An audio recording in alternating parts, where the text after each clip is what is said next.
예수님께서 제자로 부르신 12명의 그 사람들, 오늘 본문에 그 12제자 이름이 나오는데요. 이 12명의 사람들은 아주 각양각색의 사람들이었습니다. 이 베드로와 안드레, 야고보와 요한은 갈릴리의 어부 출신이죠. 그들은 서로 동업하던 사람이라고 했어요. 자, 빌립은 또 베드로 형제와 고향이 같았습니다. 그들은 모두 그 어부의 마을이라고 불리는 벳세다 사람이었죠. 또 빌립은 자기 친구인 나다나엘에게 예수님을 소개했죠. 그 나다나엘도 예수님의 제자가 됐습니다. 자, 그런데 이상한 것이 있어요. 12제자 이름에 나다나엘이라는 이름이 없어요. 자, 왜 없을까요? 우리 18절에 보면 바돌로메라고 하는 이름이 나오는데 그 사람이 바로 나다나엘입니다. 나다나엘의 또 다른 이름이 바돌로메입니다. 그래서 바돌로메는 이 선비 같은 사람이에요. 그래서 다른 어부들과 다른 제자들과는 좀 결을 달리하는 사람이었습니다. 또 마태는 세리마태라고 그러죠.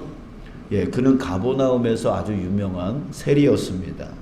이름이 레위라고도 불렸고, 또 그는 불의한 세금을 거두면서 죄인들과 함께 어울렸던 그런 사람이었습니다. 그리고 가나나인 시몬이라고 하는 이름이 나오는데요. 이 사람은 열심당, 어찌 보면 마태와는 상극인 사람이었습니다. 왜냐하면 그는 갈릴리에서 아주 폭력적인 방법으로 로마와 헤롯에게 대항했던 사람이었습니다. 그래서 로마 편에 들었던 그 세리 같은 사람들을 아주 싫어한 사람이죠. 그러니까 일각에서는 또 가룟 사람 유다, 그 유다도 그런 일들을 이 시몬과 같은 그런 일을 했던 사람이라고도 말을 합니다. 근데 특이한 것이 있어요. 안드레와 빌립 같은 경우인데요. 이들은 유대인이었지만 그 이름을 보면 히브리식 이름이 아니라 헬라식, 바로 그리스식의 이름을 지금 썼다는 거예요. 이 빌립, 안드레 이 이름이 그 헬라식, 그리스식 이름이라고 하는 거죠. 뭐 우리 예를 들어 보면 우리 한국 이름을 이렇게 쓰는 거 알잖아요. 우리 다 한국식 이름이시죠? 그런데 뭐 우리 중에 뭐 존이라든지 마크라든지 뭐 이렇게 미국식 이름이면 금방 드러나잖아요. 그런 것처럼 이게 히브리식 이름과 유대인들이 쓰는 이름과 이 그리스 사람들이 쓰는 이름이 다르단 말이에요. 근데 이 빌립과 안드레가 바로 헬라식, 그리스식 이름이었다라고 하는 거죠. 이게 특이해요. 그래서 학자들은 이 두 사람이 그리스 사람들이 몰려있는 그 갈릴리 호수의 그 동쪽에 데가볼리라고 하는 그 지역이 바로 그리스 사람들이 몰려 있었다고 그랬어요. 자, 그런데 그 사람들과 모종의 사업 관계에 있었지 않았나. 그래서 그리스식 이름을 쓰고 있었지 않았나. 이렇게 추측을 합니다. 그러니까 실제로 요한복음 12장에 보면은 명절에 예배하러 올라온 사람 중에 헬라인들이 있었어요. 그 헬라인들이 하나님을 믿은 거죠. 그래서 명절에 예배하러 예루살렘으로 온 사람 중에 이 사람들이 빌립에게 예수님을 뵙고 싶다고 하면서 예수님과 접촉을 시도한 적이 있습니다. 그냥 추측해보면 예수님의 제자 중에 헬라 사람과 관계를 맺고 있었던 이 빌립, 그러니까 헬라식 이름을 쓰면서 헬라 사람과 사업의 관계를 갖고 있었던 이 빌립에게 부탁해 온 이유가 바로 그것이 아닌가. 또 근데 이 빌립이 그 헬라 사람의 부탁을 받고 또 누구에게 가서 부탁을 하냐면 안드레에게 가서 부탁을 해요. 그러니까 이게 다 이제 헬라 사람과 관계가 있기 때문에 이렇게 부탁을 한 것이 아닐까, 이렇게 생각을 하는 거죠. 자, 이렇게 예수님의 제자들은 갈릴리 출신들이 많았지만 다 아주 각각이었어요. 자, 그런데 여러분, 이렇게 출신도 다르고 직업도 다르고 지역도 다르고 성품도 틀리고 학력도 다른 이렇게 제각각이었던 사람들이 예수님의 제자가 돼서 예수님을 따랐을 때, 여러분들 그 제자들은 어땠을까요? 잘 따랐을까요? 자, 우리를 보면 알 수가 있어요. 여러분들, 우리는 어떻게 예수님의 제자가 되어서 지금 예수님을 따라가는데 어떻게 따라가고 있나요? 우리는 전적으로 예수님께 순종하고 전적으로 예수님 잘 따라가고 있나요? 그렇지 않을 때가 있죠. 우리도 예수님을 따라간다고 노력은 하지만 때로는 우리의 그 본색, 우리의 그 원래 가졌던 그 성품들이 불쑥불쑥 튀어나올 때가 있어요. 그래서 어떤 분노를 이렇게 잘 일으키시는 분들이 잘 이렇게 가다가도 또 이제 오늘날 이제 분노가 확 올라와가지고 이제 그렇게 자기 본색이 드러날 때가 있고, 또 어떤 사람들은 또 연약함이 또 드러나서 또 이렇게 힘들어할 때도 있고, 아무튼 자신의 그 본색들이 이렇게 불쑥불쑥 튀어나올 때가 있잖아요. 이제 그런 것 때문에 다른 사람들에게 상처를 주거나 또 자기가 상처를 받거나, 그래서 믿음이 흔들리거나 뭐 등등 예수님을 따라가지 못하고 또 이렇게 낙오되거나 하는 경우가 있습니다. 자, 예수님의 12 제자들도 마찬가지였을 거예요. 자, 예를 들어서 우리 상황을 한번 예를 들어보면, 마태가 세리를 그만두고 예수님을 따르기로 결정을 했어요. 근데 그 이후에 이 마태가 크게 잔치를 벌였습니다. 그래서 예수님과 그 제자들을 초대했습니다. 자, 그런데 그때 마태가요, 예수님과 제자들만 초대했던 게 아니라 그 세리 동료들, 알던 친구들, 그런 사람들을 초대했고 또 죄인들도 초대했다라고 말하고 있습니다. 자, 이때 다른 제자들은 어떻게 반응했을까? 자, 성경에 기록되어 있지는 않지만 아마도 굉장히 불쾌했을 수도 있습니다. 왜냐하면 그 안에 유대인들이 있었고, 그 유대인들은 죄인들과 함께 밥 먹는 것을 굉장히 싫어하는 그런 율법적인 그런 유대인들도 있었을 거예요. 또 거기다가 가나나인 시몬, 또 가룟 유다, 이 사람들은 어떤 사람이라고 그랬어요? 로마와 헤롯을 극히 싫어했던, 그래서 무력을 사용해 가지고 저항했었던 사람들이었다라고 했어요. 이 세리들 엄청나게 싫어하는 거죠. 이런 사람들이 그 잔치에서 기분 좋게 즐겼을 리가 만무한 거예요.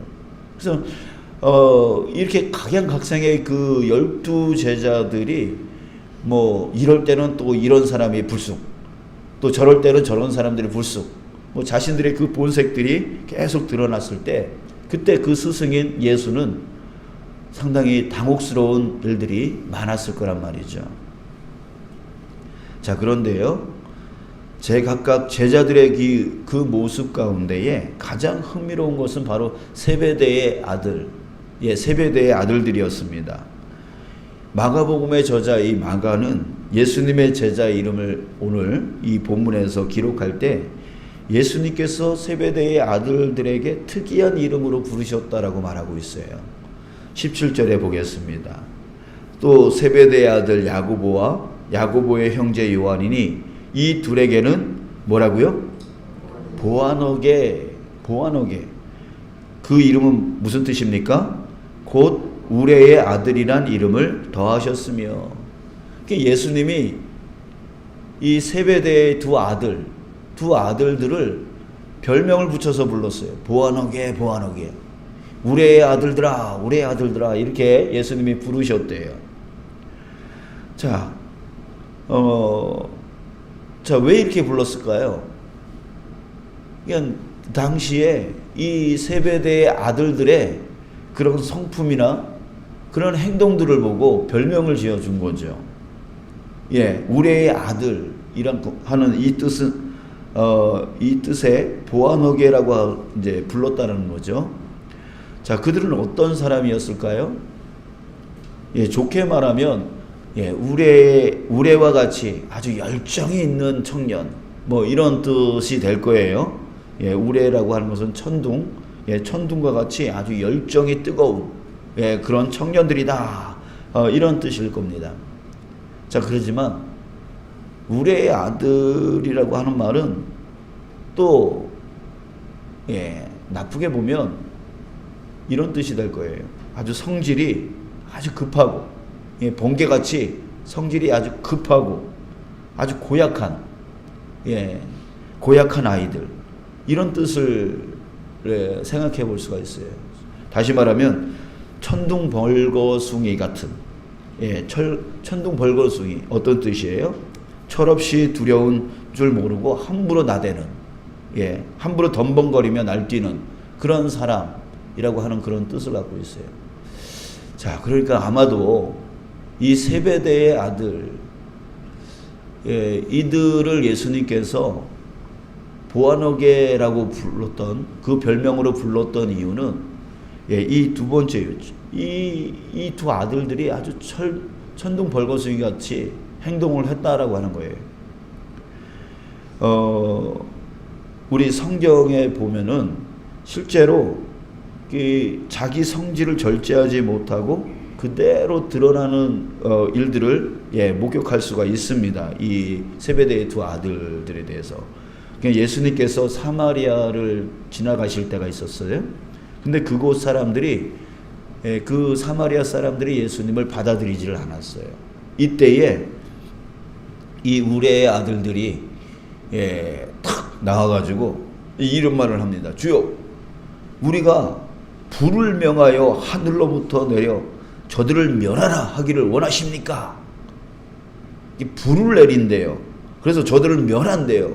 이게 아주 그냥 뜬금없는, 말도 안 되는 아주 황당한 말을 이 우레 아들들이 갑자기 튀어나가지고, 예수님이 그러라고 하지도 않았는데 갑자기 튀어나가지고 그냥 이렇게 화를 내고, 뭐 저들을 멸하시길 원하십니까? 우리가 가가지고 그냥 저들을 다 그냥 쓸어버리겠습니다. 뭐 이렇게 말하는 거예요. 그들은 아주 섣부른 사람들이었어요. 함부로 생각하고 함부로 말하고 또 함부로 행동했던 그런 사람이었던 것 같아요. 또 예를 들어보면 그들의 어머니 일화가 있죠. 이게 어머니가, 이 두 아들의 어머니가 예수님께 와가지고 그 제자들이 다 있는데 앞에서 뭐라 그래요? 예수님, 우리 아들들을 주님께서 영광 받으실 때에 한 놈은 좌편에, 한 놈은 우편에 앉게 해주십시오. 여러분, 이게 경우가 있는 거예요. 다른 제자들이 다 듣는데 앞에 가지고 내 아들 둘을 당신의 가장 높은 자리에 앉게 해달라고 이렇게 말하는 게 이 경우가 없잖아요.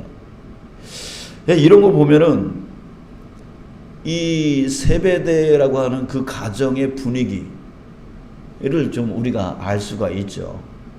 아주 세베대가 이렇게 선주이고 아주 이렇게 조합장 정도 되어지는 좀 권세 있는 그런 집안이어서인지 몰라도 아주 경우가 없어요. 싸가지가 없다는 거죠.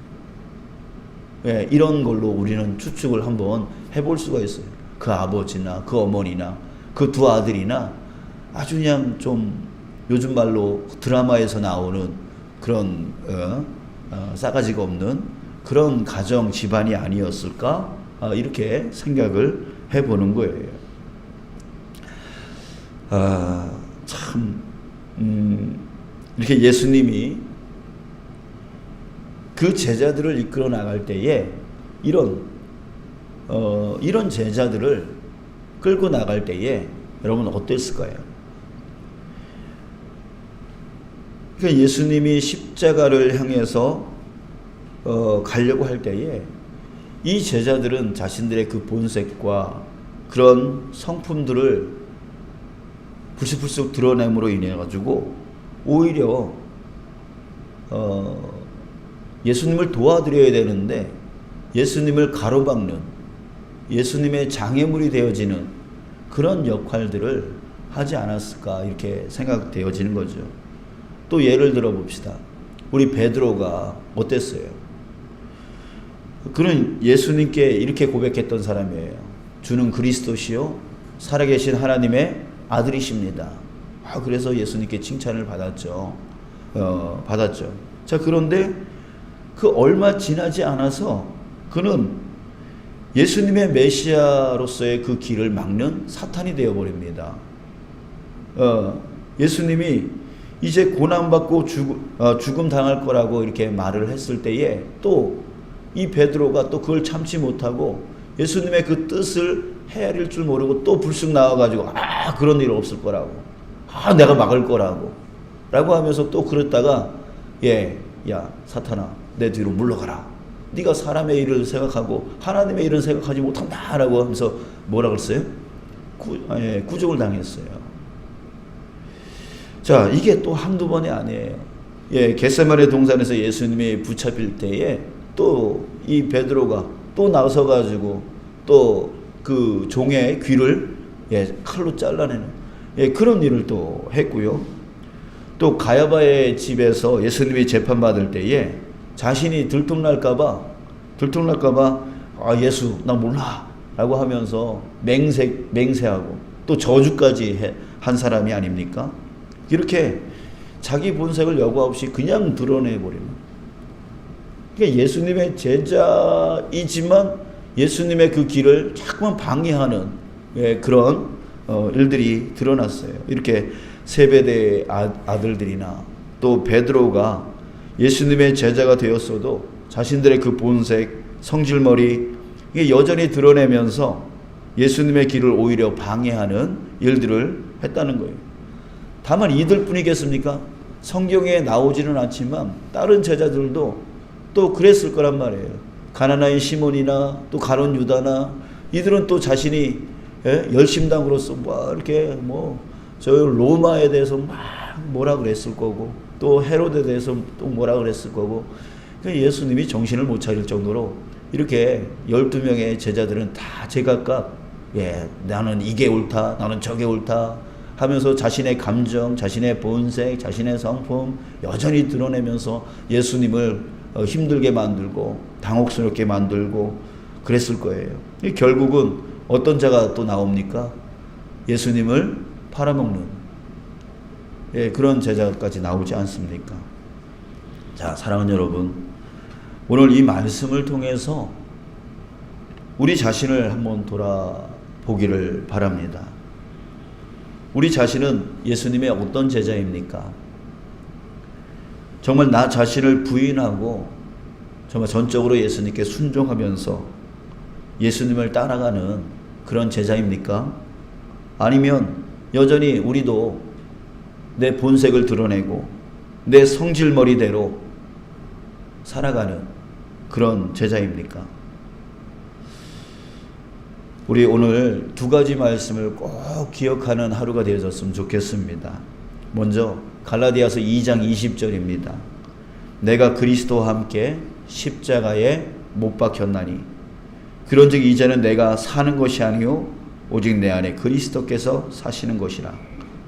이제 내가 육체 가운데 사는 것은 나를 사랑하사 나를 위하여 자기 자신을 버리신 하나님의 아들을 믿는 믿음 안에서 사는 것이라. 여러분들, 우리 이 말씀을 우리 오늘 하루 묵상했으면 좋겠어요. 우리의 이전의 삶은 예수님과 함께 죽었다는 거예요. 이제 우리는 이전의 모습, 이전의 나는 죽었어요. 예수님과 함께 죽었어요. 이제는 내가 사는 것은 내 안에 그리스도께서 사는 것이라. 그리스도가 내 안에 사는 것이라는 거죠.